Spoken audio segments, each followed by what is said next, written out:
Jai Krishna Kunja Bihari, Jai Jagannath, Jai Baladev, Jai Subhadra, Jai Sukhdev. Gopi Jana Vallabha Girivardhari, Gopi Jana Vallabha Girivardhari, Yasodhanandana Braja Janara Jana,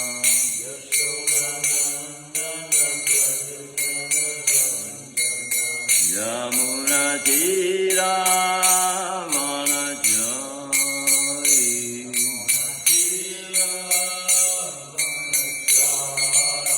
Yamuna Tira Vanachari,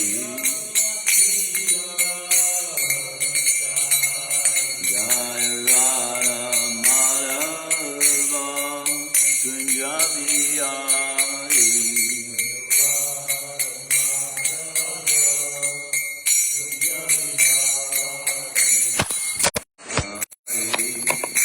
Hare Rama, Rama Rama, Hare Hare.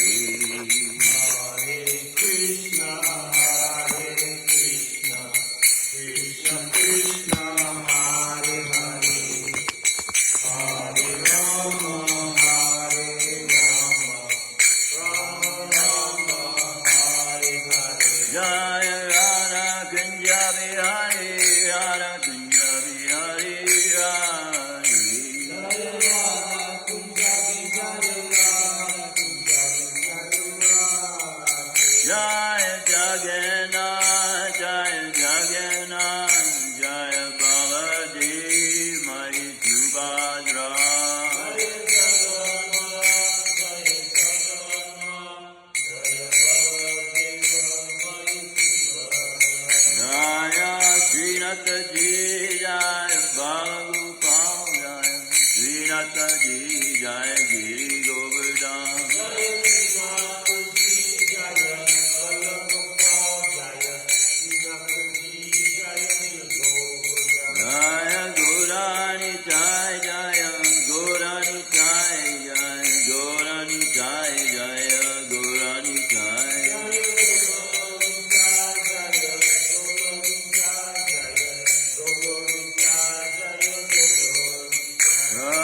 Prabhupada, Prabhupada, Prabhupada, Jai Srila Prabhupada.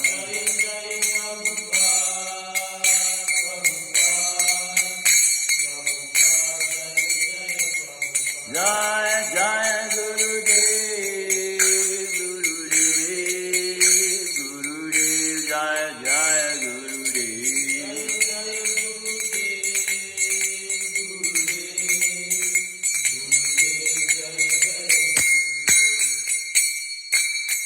Jai Om Vishnupa Paramahamsa Parivrajakacharya. Pastor Satyashi Shrimad, Divine Grace, founder of ISKCON, Abhay Charanaravinda Bhaktivedanta Swami Srila Prabhupada ki. Grantaraj Shrimadbhagavatam ki.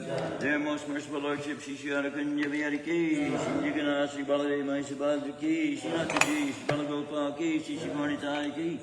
Nitai Go Premanand. All glories to the assembly. All glories to the assembly. All glories to the assembly. All glories to the Lord, Spirit of Shri Guru and Shri Gauranga.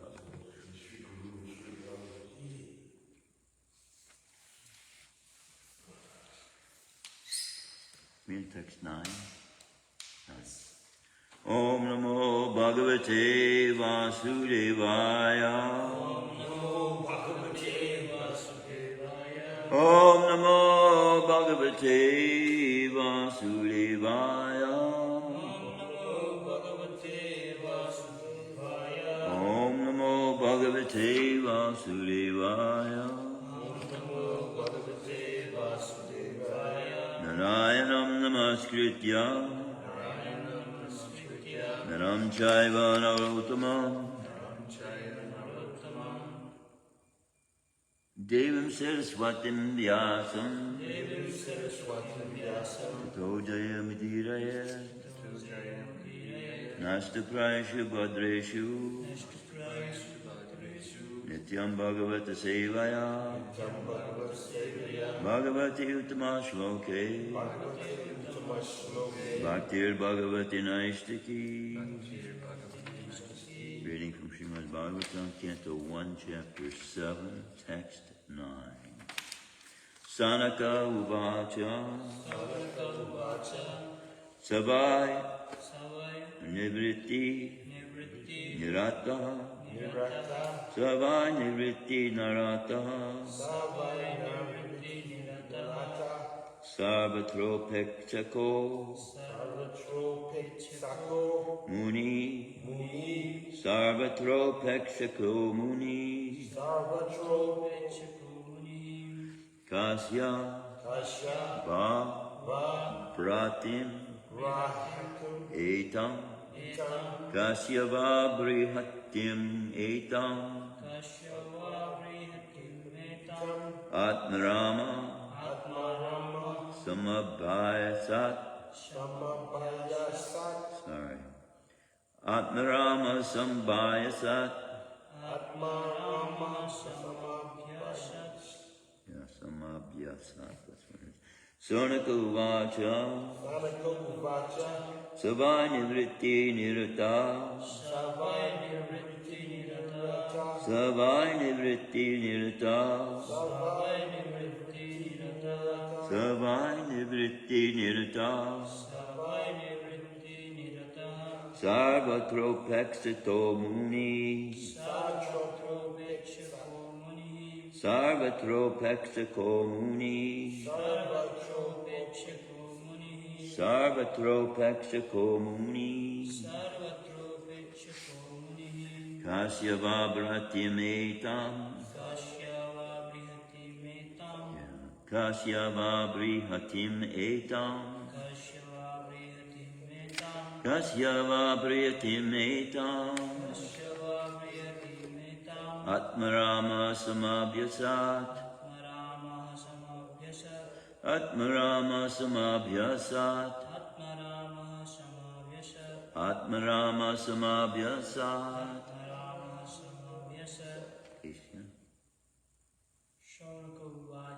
Sanaka Uvacha Savai Nivritti Nirata Sarvatropekchako Muni Kasyava Brahatim Etam Atmarama Samabhyasat.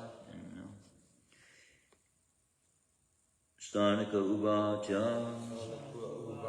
Sri Sanaka asked, Sa, he, Vai, of course, Nivritti, on the path of self-realization, Nirata, always engaged, Sarvatra, in every respect, Upekshaka, indifferent, Muni, sage, Kasya, for what reason?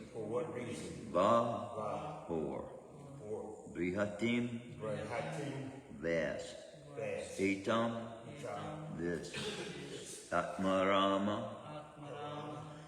one who is pleased in himself, Samabhyasat, undergo the studies. Sanaka Uvacha Savai Nivritti Narata Sarvapopekchako Muni Kasyava Brahitim Etam Atmarama Samabhyasat. Translation and purport by His Divine Grace of I, Charnadavinda Bhaktivedanta Swami Srila Prabhupada. Sri Sanaka asked Sutta Goswami. Sri Sukadeva Goswami was already on the path of self-realization, and thus he was pleased with his own self. So why did he take the trouble to undergo the study of such a vast literature? Please repeat. Sri Sanaka asked Sutta Goswami. Sri Sukha Goswami was already on the path Sri Sukha Goswami was already on the path of self-realization. Self-realization. And thus he was pleased with his own self. And thus he was pleased with his own self. So why did he take the trouble Why did he take the trouble to undergo the study of such a vast literature? Sri Sunaka asked Sutta Goswami, Sri Sukadeva Goswami was already on the path of self-realization, and thus he was pleased with his own self. So why did he take the trouble to undergo the study of such a vast literature? Purport by Srila Prabhupada. For the people in general, the highest perfection of life is to cease from material activities and be fixed on the path of self-realization. Those who take pleasure in sense enjoyment, or those who are fixed in material bodily welfare work, are called karmis. Out of thousands and millions of such karmis, one may become an Atmaram by self-realization. Atma means self, and Arama means to take pleasure. Everyone is searching after the highest pleasure, but the standard of pleasure of one may be different from the standard of another. Therefore, the standard of pleasure enjoyed by the karmis is different from that of the Atmarams. The Atmarams are completely indifferent to material enjoyment in every respect. Srila Sukadeva Goswami had already attained that stage, and still he was attracted to undergo the trouble of studying the great Bhagavatam literature. This means that Shrimadbhagavatam is a postgraduate study, even for the Atmarams, who have surpassed all the studies of Vedic literature. Om Jnana Tamaranda Shilagaranjana Shalakaya Chakshusdulmalitam Yena Tasmai Shri Gurave Namaha. There is a description I was reading yesterday in 5th canto. See, dormant in the soul that has this desire to be separate from Krishna, we have this desire for environmental perfection. We want to be able to be comfortable in our living circumstances and all like this. While simultaneously that same desire exists within demons. Demons have the same desire. Now, there are demons who live out this life on earth and then have to immediately go to the hellish planets. But they still retain this desire in their hearts to enjoy separately from the Supreme Personality of Godhead. And even with all the punishments they go through, they still end up with this desire in their hearts to have a separate environment from the Supreme Person with great opulence. And it is described in the 5th canto how Krishna gives them just that, what they want. He gives these demons more opulences than can be found in the heavenly planets. Can you believe that? Because of the desire. And what happens? They spend so much amount of time there.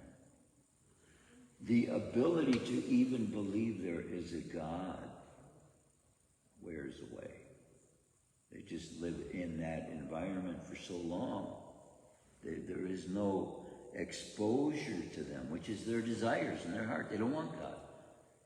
So they don't keep God. And God, Krishna, made himself a place separate. So I'm going to read from Shrimadbhagavatam about this dwelling that would be considered to be most opulent, and yet it is so far away from Krishna.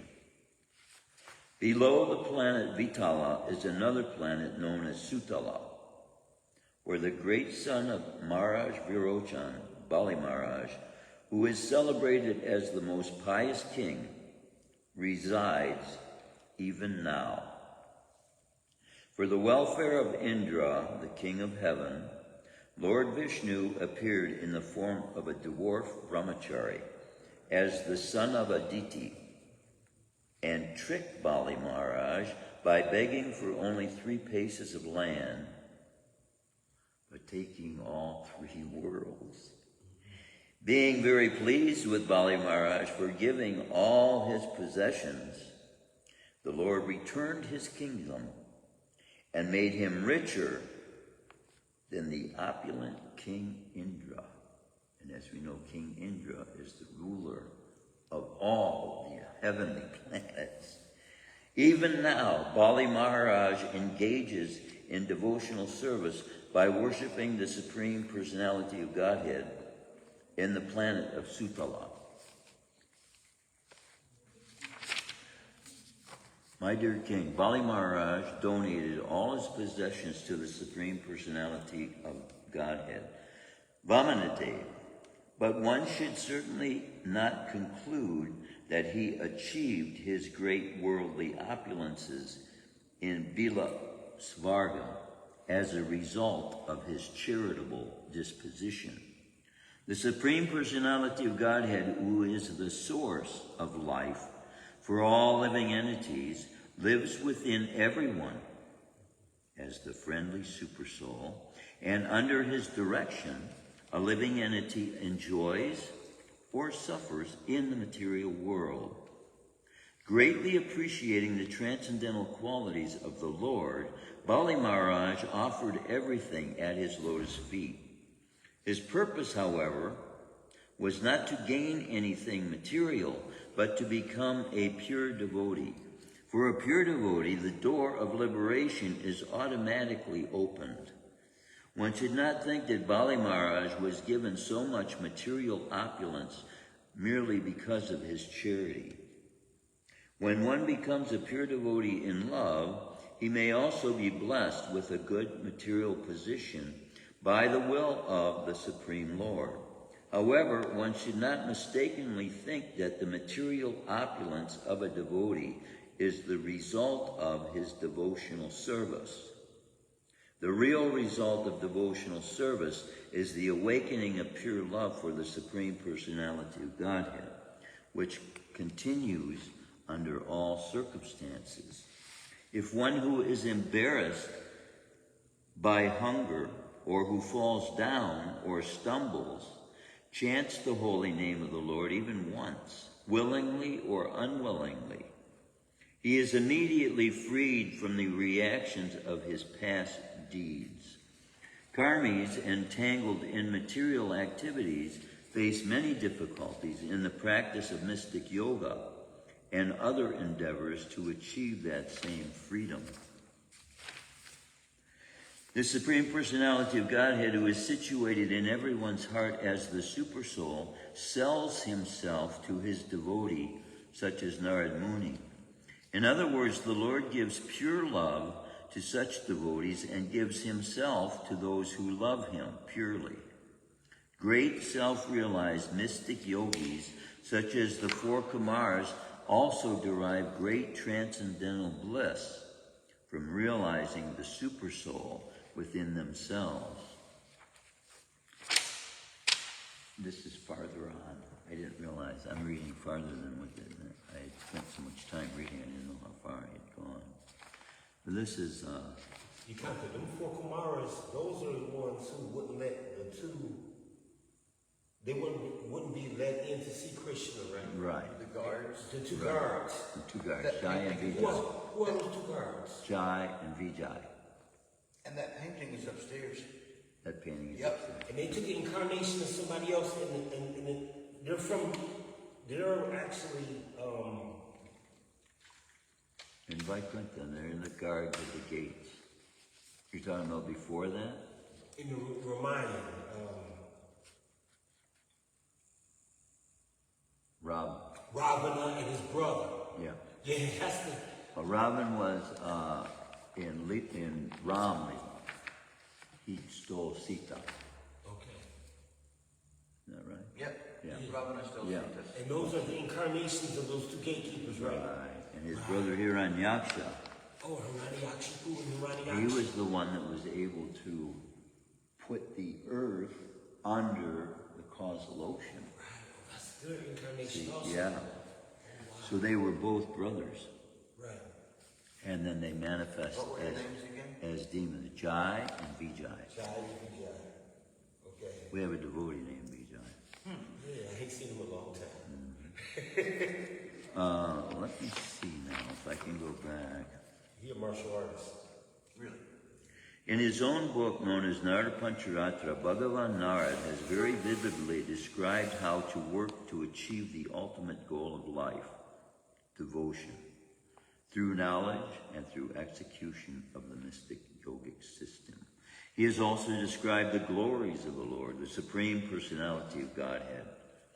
The great sage Narad instructed the tenets of this transcendental literature to Sabarni Manu in order to teach those inhabitants of Bharatvarsh who strictly follow the principles of Varnashram Dharma how to achieve the devotional service of the Lord. Thus, Narad Muni, along with the other inhabitants of Bharatvarsh, always engages in the service of Narayan. And he chants as follows. That's not it either. Let me see. When the sun passes through the 5 signs, beginning with Vrishchika, Scorpio, the duration of the days decreases until Capricorn, and then gradually it increases month after month until day and night become equal in Aries. Oh boy. The sun god, who is Narayan, or Vishnu, the soul of all the worlds, is situated in outer space between the upper and lower portions of the universe. Passing through 12 months on the wheel of time, the sun comes in touch with 12 different signs of the zodiac and assumes 12 different names according to those signs. Now, when we are reading this, in order to picture what is being described with your mind, you have to position yourself on the inner lining of the universe. Otherwise, looking at this from the earth, which is what most devotees do, we get the wrong understanding of where these particular mountains are located. And this is where Krishna is describing it from in his consciousness. So that's where he is situated. The sun comes in touch with 12 different signs of the zodiac and assumes 12 different names according to those signs.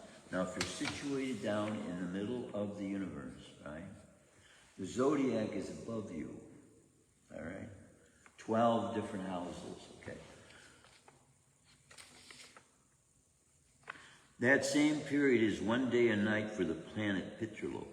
According to the lunar calculations, 2 fortnights is a month.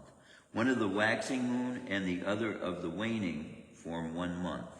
That same period is 1 day and night for the planet Pitraloka. According to the stellar calculations, a month equals 2 1/4 constellations. When the sun travels for 2 months, a season passes, and therefore the seasonal changes are considered part of the body of the year. So as we're seated, lose my place here. Oh boy. What number was this in content? This is 5th candle. I'm jumping from because I'm trying to find the place where it's describing these hellish planets that are lower than all of these planets, and yet they're a place of opulence. But see, as we're situated, we're sitting at the bottom of the universe now in our minds, right? Forget, we're not on the earth anymore. So, in the center of it all is the sun, right?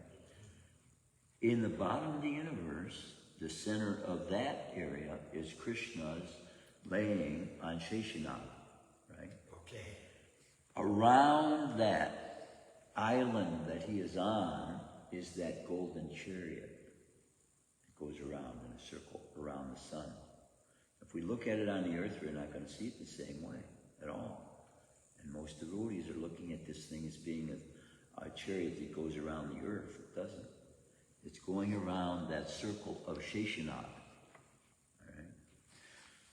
The wheels of that chariot are so huge. So this is how we're understanding the size of the living beings who are on that surface, on the inner surface of the universe. And this is where Krishna puts himself in the perspective of, to give us a realization of the vision of how everything is in reality.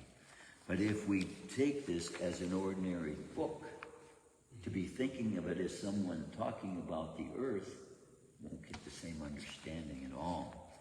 It's the same thing with chanting. If you chant attentively with all your energy every day, every morning, you're going to get a different result than you will if you chant a little bit, or you chant now and then, or chant, like maybe thinking it's as much as you can. So even though the time we spend here may be minimal, because in the comparison to an hour and a half or an hour spent rather than 2 hours spent, concentrated, full energetically concentrated on that name, on the sound of that name, on the effects of that name on us, thinking like that, constantly engaged, the difference in the amount of time will be nothing, right, at the end of this life. So we have to do everything we can in this life to spend those precious hours seeking Krishna's names with full attention and full commitment.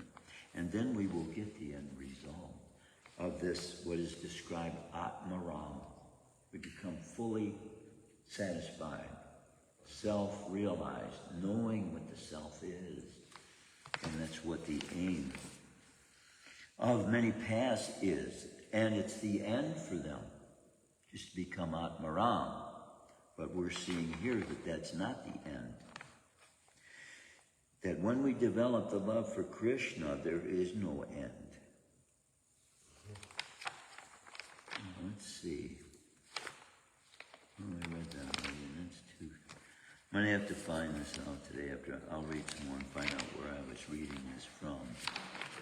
But below the hellish planets, if there's any place lower than that. So, when we're situated on the inner surface of the universe, and we look up at the planetary systems, right? Those planets that are closest to the sun are the heavenly planets. Those that are outside become the middle, and then farthest away are the lower planets, right? But at the extreme most away from the sun is this, I believe it's called Vitala or Atala. But it's located below the hellish planets. And it is so opulent, it is above and beyond the opulence known by those in the heavenly planets. So this reveals the kind of giving nature that Krishna has to the soul. Just imagine, Krishna is love itself. Love in the totality that can be beyond what can be imagined. But the totality of love is such that it goes to the extent of giving to the soul its desires. And those desires, because they're unpurified, can lead us to anywhere in this universe, even to a place so far away from the consciousness of Krishna being there that the living entities totally forget. They totally forget there's a God altogether. And we see evidences of this even on this planet. When in fact, see, to a devotee, Krishna is making himself so obvious to a devotee. Belief in God to a devotee is like just part of life. Right? But there are those who have wanted to forget. They have wanted to be separate from God for so long that God just gives them over to their own desires. And that is why some of these dwellings have been made in the universe. We see the earth as a small universe, kind of. Because in effect, people are coming here, souls are coming here from every place in the universe. They're falling, sometimes they're rising, depending upon Krishna's will for them. And so, this being what it is, a conglomeration of people from all over the universe, some from some planets, some from other planets, then we see in effect a small portion, percentage-wise, of what the universe is. We have people that are very close to God. We have people that are separate from God. And they come here with all different kinds of mentalities as well. We do. And then we get the idea that we're all alike. All men are created equal. And yet, there is no two people exactly alike. They're all so different. And see what happens now in society. We see a great rebellion on the part of some people against prejudice, right? Because human beings one group of human beings are making themselves out to be better than other group of beings. Not based on qualification, based on the idea that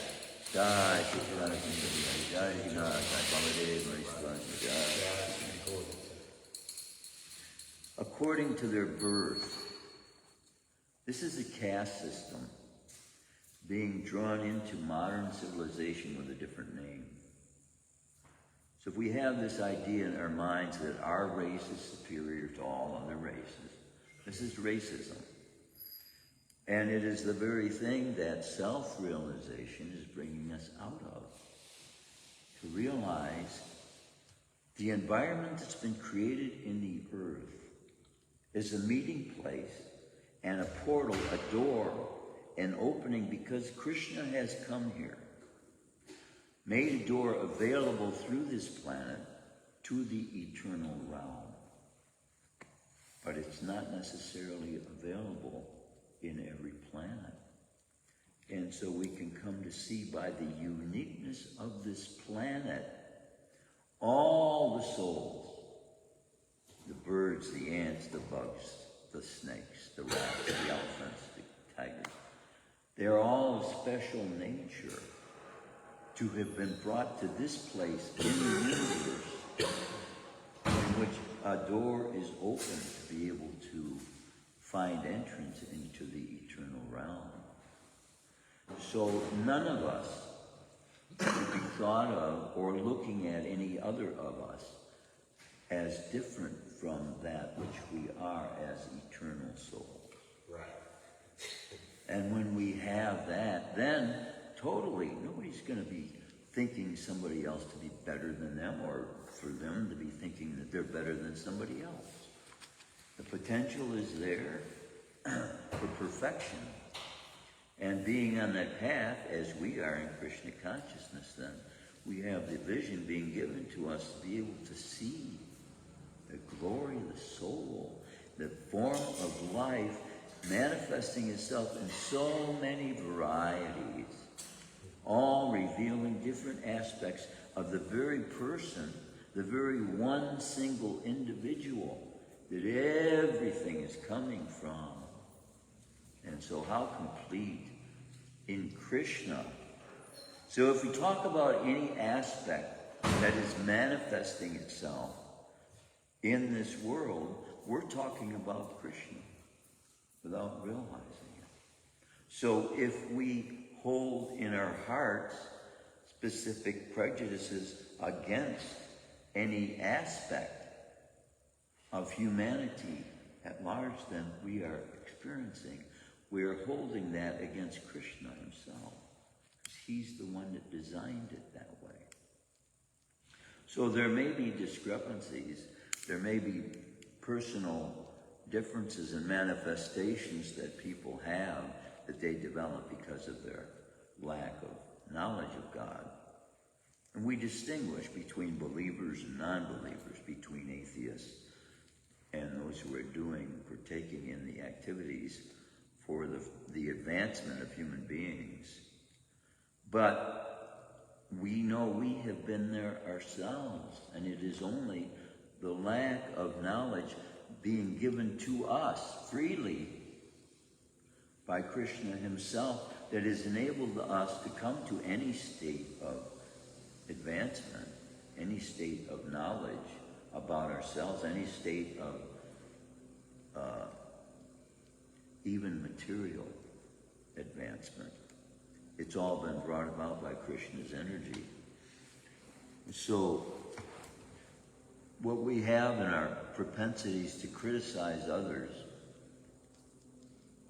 with it is that lack of being able to see the perfection in everything as well.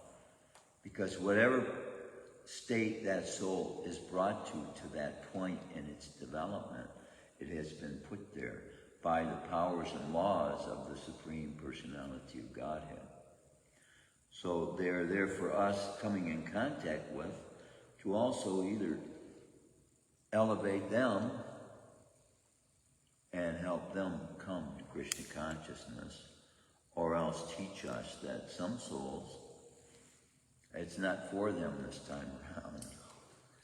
What can you do when people they have developed such atheistic mentality that Krishna allows them to have it? If that's what you want more, especially when they get full contact with a pure devotee. We see some people came in contact with the movement in very early stages of the development of the movement. And some of them to this day hold ignorant perspectives on Krishna consciousness because of their own viewpoints they held, maybe to the color of Srila Prabhupada's skin, maybe from the country he came from, maybe the fact that he doesn't speak English the same way they do. So many things. And so many of these little prejudices in our mind is all it takes for us as well to stumble and to see the movement for something other than what it is. And the mind is so quick to grab the opportunity, say, no, I just want to sleep. I'd rather do something else, or there's other things that will provide me more happiness, beneficial satisfaction. The mind is so quick to wander like this. It is the mind and the untrained mind that has brought us to the place where now we need to be saved. And so now we, as souls, have to take control of the mind when the mind makes suggestions leaning towards running away or wanting something else that we may think is better. We just have to control the mind. And the only thing that controls it is the chanting. So as the mind is trying to lead us away, then we continue chanting and we lead the mind back to Krishna. And then the mind becomes our friend. Like a disobedient child, after the child is chastised and there's understanding brought together, then the peace that is brought about by the knowledge that is gained, that's what the end of our lives will be. If we continue in Krishna consciousness, it will be this Atma Ram experience that will bring us the happiness to know that Krishna has protected us all this life. He's been there guiding us, giving us direction, making suggestions as super soul, giving us strength when we needed it, providing us everything. And we look to a great extent at Mother and Father as having given us the ability to continue our lives here, and by their upbringing, then we know to reject certain things, we know to accept certain things. But Krishna ultimately is the one that was even behind them. Even as atheistic parents, many atheistic parents still give their children guidance as far as in this world what is right and what is wrong. That's also coming from Krishna, even though they don't know it, even though they will deny it. Okay. And even though they will, curse God even. They don't know that it is life. The life air itself is Krishna's breath in us. Krishna having breathed us into existence. Then as we breathe, it is for the soul a remembrance of that very first time being exposed into the universe, coming out of the mouth of Krishna into the body of Brahma. But there was no acknowledgement there. We were in dormancy, full dormancy, which is worse, is beyond sleep. Limbo? Huh? Limbo? Limbo. Well, that's what you might say, limbo. Limbo is kind of a place in between, like purgatory, right? It's in between heaven and hell. Limbo. Limbo, as far as I know it, limbo is a place, it's like almost hell, right? Which purgatory also is described as. Because in Christian philosophy, they recognize that the goal set to attain God is pretty high for most human beings to compare with what they're doing now, right? Right. So, to recognize and to deal with the fact that people eventually come to realize nobody can make it this perfect except very, very few, which Krishna admits. Very few people come to the path of perfection. So there is a place believed to be in between hell and earth. There's a place called purgatory. Now, this brings to mind the fact that there is the dwelling of the Bhutas in between here and the moon, where all the ghosts go, the unembodied living entities that have no gross manifestation. They are all sucked into a place, a dwelling, but there's no substance to it. They make it the substance as a planet, so to speak, but it's in between here and the moon. Is that where people that commit suicide and die of overdoses go? Is that the same place? Yeah, these are the people that get ghostly bodies. But see, whether they have even access to Buloka is a different story too, because there are ghosts confined to this planet, and then there are ghosts in probably every realm there is. Will they remain ghosts, or will they be? Right, that's the question. It is by Lord Shiva's mercy when they can get out of that situation. Okay. Because see how dreadful, if we can realize how dreadful it would be being a ghost. Number one, you don't know you're dead. So you don't know you're a ghost. You're trying to satisfy these desires without the ability to do that. It's like the opposite of Atmaram.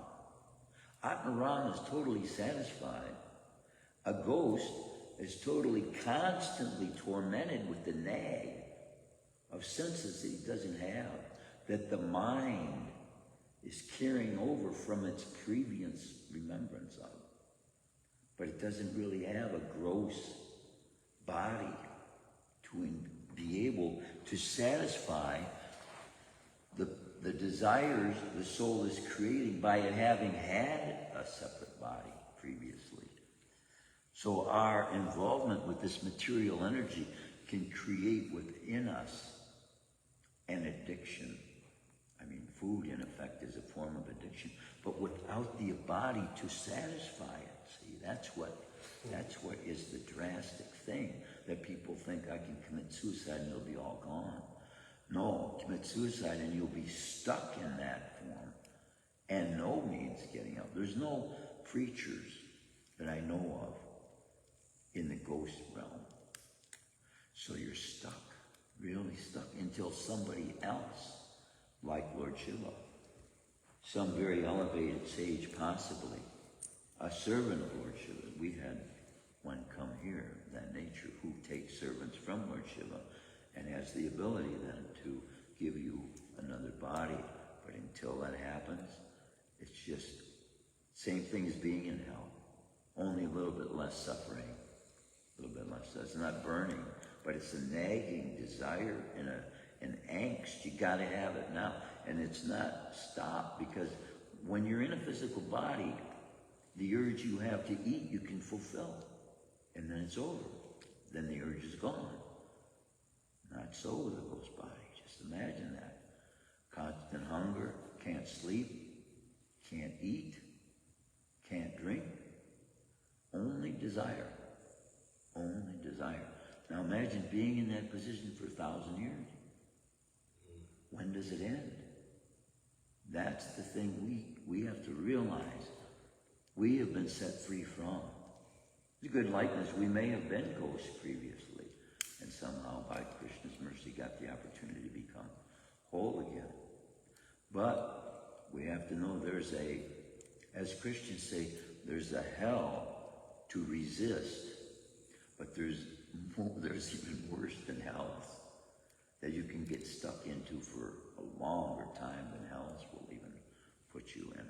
When I see them in here, I ignore them. Huh? When I see them in here, Yeah. at night, when I'm up here in the nighttime, like 11, 12:30 at night, Or the ghosts. and by myself, I see them. How many are here? I see them like, I've learned to ignore them. Yeah. Keep on doing what I'm doing, engaging in, Yeah. doing my saving. Yeah, I see them like sometimes dogs, Well, cats. consider this thing. As human beings, we develop desires. And as a human being, Lawrence Fisher had many guests in his cells, Okay. some of whom were probably envious. Yes, most self-worth, Right. most certainly. That envy is a quality that will give people a hellish birth. Wow. Yeah. Wow. You envy others. Wow. So with a hellish birth as well, their minds, just like we dream and go to other places, the earth is not limited. It's not limited to being on the earth to have dreams. So these souls, some of them may be ghosts, but they may be in a different place, but their mind expands. And it is the subtle form of their mind. You know, remember that book, that One Step Behind I was telling you to read? Yeah. To watch? Wow. I don't like to advise people to watch TV shows, because it's somewhat of an expansion of false ego. We want to be entertained. But what we are doing right here is a form of entertainment that satisfies that need. And so also these things that bring out reality that are not to us normal events help us to realize what is normal. And some of these things that we're reading about, we're thinking to be so far, they're almost phantasmagorical, isn't it? Like unimaginable imaginations, right? Even it becomes like that in our minds. So we have to come to know the reality of what this is revealing. Reality is of much more transcendental nature than what we are normally accustomed to becoming exposed to every day. But when you hear these events on this one step beyond, you come to see, and then after a while you see so many of them. Wow, reality is not normal. Reality, what is taking place in reality is extraordinary events going on all the time, beyond what we are considering to be normal. So, the effects of the mind, then, is brought out many times in these episodes of One Step Beyond. And it's very easy when you see it in human life, right, as an experience that another human being has had, then it becomes real to you. You say, oh, this is not something removed from here. This actually happened just a few years ago, you know. And so people having mental experiences of their mental body are revealed in this, and how real it becomes to have affected other people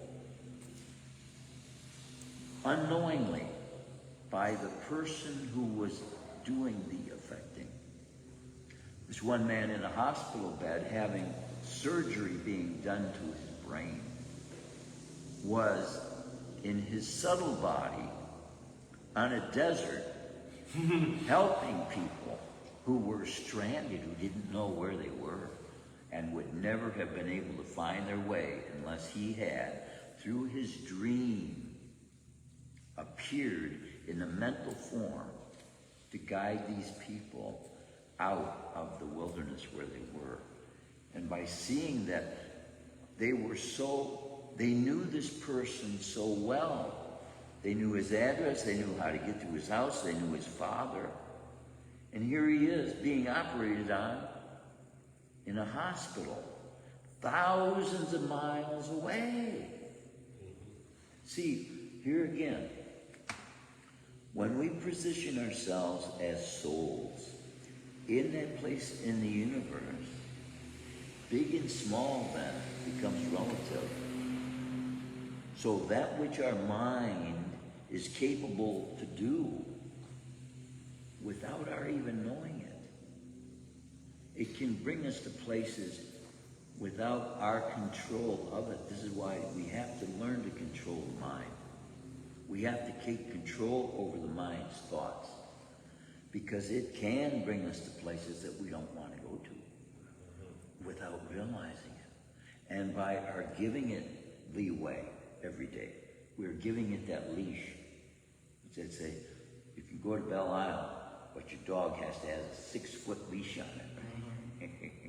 Well, you can think about things in the world, but don't let the leash be a little bit too far, because the mind allowed to roam, it will go to realms you can't get it back from. That's how powerful the mind is. And it can create a subtle form with force equivalent to your physical form, because it's the one that brought your physical form into existence as well, the mind. The particular types of qualities that it got was all due to the mind's involvement with the material energy. So we have to take awareness of the fact, the power that the soul that we are is being given now over the mind to be able to control it and have it be our disciple. The mind is our disciple. So then when we make the disciple obey us, then we have the ability. Then it says that until that happens, one shouldn't look to be married or take on students or give advice to other people, till we can control the mind and put the mind in that place at rest where we accept everything that Krishna is giving us to do and reject everything that the mind is telling us to do otherwise. And then by that constant and gradual perfection, then we have 10 minutes left. I'm trying to cut it shorter to get room for a question. I had to write something. That when you said the real is not a normal place, I had to store that one. I will forget that one. Real is not a normal place. Right. Isn't it? Because, see, what we're reading, all these events are reality. Yeah. They really happen. Absolutely. And yet, my God, we're just so far beyond imagination. So we have to tell the mind, look, you better look into these things pretty thoroughly. Okay. Because it is the mind that's brought us to this point, and if we can feed it the truth, then it will bring us ultimately to the perfection of the end. Any questions, any comments, any realizations? Realizations are the best thing, aren't they? I mean, you know what happens? Just like you're saying, certain things click just right. And through the day, you'll be doing something, not necessarily thinking about anything in particular, but all of a sudden a thought comes into your mind. That's like transcendent. It goes beyond things you had thought about before, just by thinking about a subject matter, maybe. And thinking about it thorough enough, a realization about it comes to you. I cherish these realizations like food, you know. Yeah. I have a question for all the kids. Yes. Can we do anything to help someone who has died of an overdose? Is there anything that we can do for them to help change their situation? Your previous experiences with them could be a help to them. The less you know of them, the less connection you have with them, the less ability we have to connect with them. Say that again. Well, if you were close with them Yeah. before, there's a chance they are going to have you pass through their thoughts, Oh. their mind, right? Well, he was So my best when friend you for 45 create, years, yeah. when you create thoughts, favorable thoughts towards them, this is how souls can communicate. And in such a yuga, this is how they do communicate. You only have to think of somebody. And it's like the telephone line. Okay. But energy now has been so distributed differently. Everything in our energy system is broken down now by the manipulation of it. All this magnetic energy in the world has a purpose for being there, and it's not for our use of electricity, actually. But it can be used. The way we're using it is abnormal. It's not necessary the way we're using it. And we're misusing so much of the planet's energy. Any other questions, comments, realizations? Right through Shrimadbhagavatam.